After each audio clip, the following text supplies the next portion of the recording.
Doubtnut पर करिए अपने सभी गवर्नमेंट एग्जाम की तैयारी। राकेश यादव, आर.एस. अग्रवाल जैसे सभी इंपॉर्टेंट बुक सॉल्व पाइए, वो भी वीडियो सोल्यूशन के साथ। अगर आप इस तैयारी के बीच कहीं फंस जाते हैं या कोई डाउट है या कोई क्वेश्चन अगर आपसे सॉल्व नहीं हो रहा है तो बिल्कुल भी घबराइए मत। आपको उस क्वेश्चन का फोटो खींचना है, उसे क्रॉप करना है और सबमिट कर देना है। आपको कुछ ही सेकंड में उस क्वेश्चन का वीडियो सोल्यूशन डाउटनेट ऐप पर मिल जाएगा।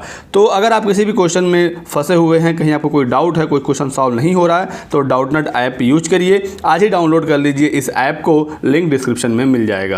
हेलो सर, मैं मोहम्मद कैसर और आप देख रहे हैं स्टडी चैनल। दोस्तों, लेखपाल के बारे में कुछ बहुत ही महत्वपूर्ण जानकारी मैं आपको इस वीडियो में बताने वाला हूं, तो वीडियो को लास्ट तक जरूर देखिएगा। सबसे पहले बात करेंगे हम लोग दोस्तों लेखपाल की सैलरी कितनी होती है। आप लोगों का काफ़ी कमेंट आता रहता है दोस्तों, लेखपाल की भर्ती आने वाली है, अब कब तक आएगी कोई डेट तो फिक्स नहीं है, लेकिन कुछ जानकारियां हैं, कुछ अपडेट्स हैं जो आप लोगों के कमेंट हैं उसके जवाब आपको इस वीडियो में मिल जाएंगे। तो सबसे पहला सवाल कि सैलरी कितनी मिलती है, तो लेखपाल की जो भर्ती है, चाहे वो राजस्व लेखपाल हो या चकबंदी लेखपाल हो, 2000 पे ग्रेड की यह नौकरी होती है और सारी चीज़ें जोड़कर अलावेंस भत्ते वगैरह सब कुछ जोड़कर लगभग 25,000 सैलरी यहाँ पर मिलती है। अब सैलरी के अलावा क्या कुछ और भी कमाई होती है लेखपाल की, तो आपको इसके बारे में आपको बता देता हूँ। और कुछ लोग ये सोच रहे हैं कि मैं भ्रष्टाचार के बारे में कुछ बात करूँगा, तो आप बिल्कुल गलत सोच रहे हैं। आप तुरंत इस वीडियो को यहीं पर बंद कर दीजिए, क्योंकि दोस्तों भ्रष्टाचार को ना हम सपोर्ट करते हैं ना कभी करेंगे, और आपको भी इन सभी चीज़ों से दूर रहना चाहिए।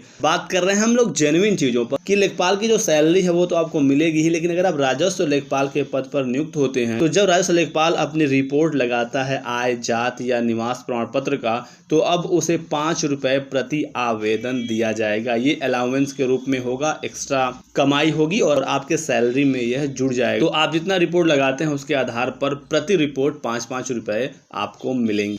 साथ ही साथ लैपटॉप अगर आप यूज कर रहे हैं, राजस्व लेखपाल में लैपटॉप की जरूरत पड़ती ही है, तो इसके लिए भी डेटा कार्ड का पैसा अलग से मिलता है। 244 रुपये प्रति माह इसे रखा गया है। ग्रामीण क्षेत्रों का अगर आप भ्रमण कर रहे हैं तो उसके लिए 200 रुपये प्रति माह। तो ये कुछ एक्स्ट्रा अलाउंस है जो सैलरी के ऊपर मिलता है। बाकी जो आपका रेगुलर अलाउंस है वो तो आपको मिलता ही मिलता है। तो ये कुछ एक्स्ट्रा रेवेन्यू है जो आप सैलरी के ऊपर कमा सकते हैं। उसके बाद दोस्तों बात करेंगे हम लोग प्रमोशन की। प्रमोशन को लेकर आप लोगों का काफी कमेंट आता है।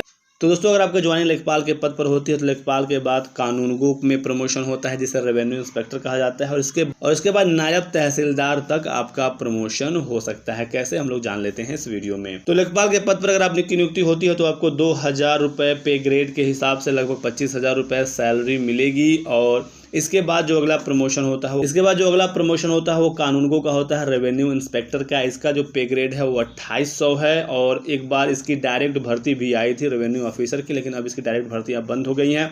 तो लेखपाल ही प्रमोट होकर कानूनगो बनते हैं।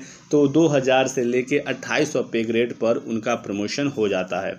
इसके बाद जो अगला प्रमोशन होता है वो नायब तहसीलदार पे होता है और इसका जो पे ग्रेड है वो 4200 है। ये भर्तियां अपर पीसीएस से आती हैं, तो डायरेक्ट रिक्रूटमेंट भी नायब तहसीलदार के पद पर होता है और प्रमोशन के थ्रू भी नायब तहसीलदार पर भर्तियां होती हैं। तो ऐसा नहीं है कि सभी लेखपाल जो हो नायब तहसीलदार बन ही जाते हैं। प्रमोशन के लिए कुछ बहुत ज़रूरी चीज़ें होती हैं, जैसे कि वैकेंसीज कितनी आ रही हैं। जो ऊपर की वैकेंसी है जिस पर आपका प्रमोशन होना है, चाहे कानूनगो हो या फिर कानूनगो के बाद नायब तहसीलदार हो, उस पर कितनी नई वैकेंसियाँ आ रही हैं। और जो सबसे महत्वपूर्ण फैक्टर यहाँ पर है वो आपका रैंक है। जो लेखपाल की भर्ती परीक्षा होगी, आपका उस परीक्षा में रैंक कितना है, ये अब बहुत महत्वपूर्ण हो गया है। मान लीजिए 8000 के लगभग पदों पर वैकेंसी अगर आती है तो आपका उसमें रैंक कितना है। अगर आप टॉप 50 या टॉप 100 में आते हैं तो आपका जो प्रमोशन का चांसेस रहेगा ऊपर जाने का वो बिल्कुल रहेगा, क्योंकि अब डेट ऑफ ज्वाइनिंग नहीं देखी जाती है। पहले डेट ऑफ ज्वाइनिंग देखा जाता था, सीनियरिटी के हिसाब से प्रमोशन होते थे, लेकिन अब आपके रैंक के आधार पर प्रमोशन होगा। तो अगर आप टॉप 10, टॉप 15 या टॉप 100 में हैं तो आपके प्रमोशन के चांसेस बिल्कुल रहेंगे। अब मैं ये नहीं कह रहा हूँ कि आपका पहला स्थान ही होना चाहिए। बहुत सारे लोग वीडियो देख रहे हैं, पूरे उत्तर प्रदेश के लोग यहाँ पर परीक्षा देंगे, तो कोई एक ही टॉप पर होगा जो फर्स्ट रैंकर होगा, लेकिन टॉप 100, टॉप 200 में भी जो होगा उसके प्रमोशन के चांसेस रहते हैं और इन्हीं को आगे प्रमोट किया जाता है। प्रमोशन के लिए कुछ और भी चीज़ें होती हैं, जैसे कि आपके ऊपर जो अधिकारी रहेंगे वो एक कॉन्फिडेंशियल रिपोर्ट हर साल आपकी भरते हैं, जिसमें आपका आचरण, काम करने की क्वालिटी, ये सारी चीज़ें देखी जाती हैं। आपका मार्किंग और ग्रेडिंग हर साल होता है और जब प्रमोशन की बात आती है तो लास्ट के 3 से 4 रिपोर्ट आपके चेक किए जाते हैं। साथ ही साथ आपके ऊपर कहीं कोई कार्रवाई तो नहीं हुई है, कहीं किसी भ्रष्टाचार में आप पकड़े तो नहीं गए हैं। अगर इन सब चीज़ों में अगर आपका रिकॉर्ड ख़राब हो जाता है तो आपका फर्स्ट रैंक भी होगा तो आपको प्रमोशन नहीं मिलेगा। तो आपको बढ़िया रैंक भी लाना है, साथ ही साथ अपने काम करने के तरीकों को बेहतर करना है, अपना आचरण अपना कैरेक्टर बढ़िया रखना है और भ्रष्टाचार की चीज़ों से बिल्कुल दूर दूर तक रहना है। इससे कोई नाता रिश्ता नहीं जोड़ना चाहिए, तब जाकर एक लेखपाल कानून को और नायब तहसीलदार तक बन सकता है। तो दोस्तों ये कुछ महत्वपूर्ण जानकारी थी जो आप लोगों को देनी थी। अगर आपके मन में कोई और सवाल है इस भर्ती से संबंधित, कोई अगर आपके सुझाव हैं तो कमेंट बॉक्स में कमेंट जरूर करिएगा। वीडियो को लाइक एंड शेयर कर दीजिए, चैनल को सब्सक्राइब कर लीजिए दोस्तों, बेल आइकन दबा लीजिएगा ताकि आपको इसी तरह की सभी महत्वपूर्ण जानकारियाँ मिलती रहें। Thanks for watching.